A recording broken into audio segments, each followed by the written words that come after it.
Alright, so this is an encouragement to some of you or most of you students in school. Please, one very important thing is to try to help other people out, okay? So you want to try to be helpful to other people around you, because that's one way you can make impact. There are some people that are close to you that you may not even know that they have certain problems, and some may actually voice out in one way or the other, but then just try to be helpful to them. Okay, so that's just that one about that. Question 19. How many moles of CaCl2, I believe, are present in 1.5 grams of CaCl2? We're given the relative molecular masses there. That's what they want us to use. So we'd find the molar mass of our CaCl2.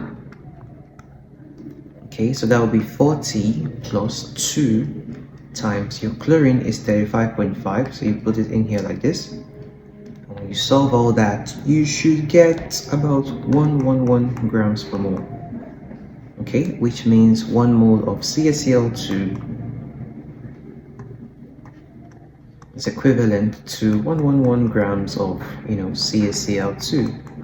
So if you're asked how many moles are present in 1.5 grams, you start with what you have, 1.5 grams of CaCl2, and then there should be a relationship between moles and grams, which you have here. And what would that be? Do I put the 111 gram of CaCl2 below and 1 mole of CaCl2 above?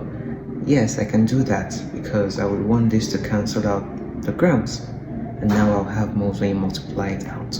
So you take this here, multiply it out, and what should you have? 0.0135 moles of CaCl2, which you can approximate to 0.014 mole of CaCl2.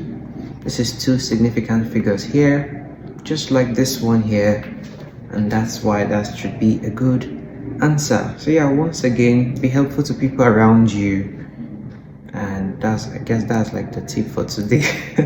All right, so if this was helpful for you, by the way, you can give it a like, and I'll see you on question 20.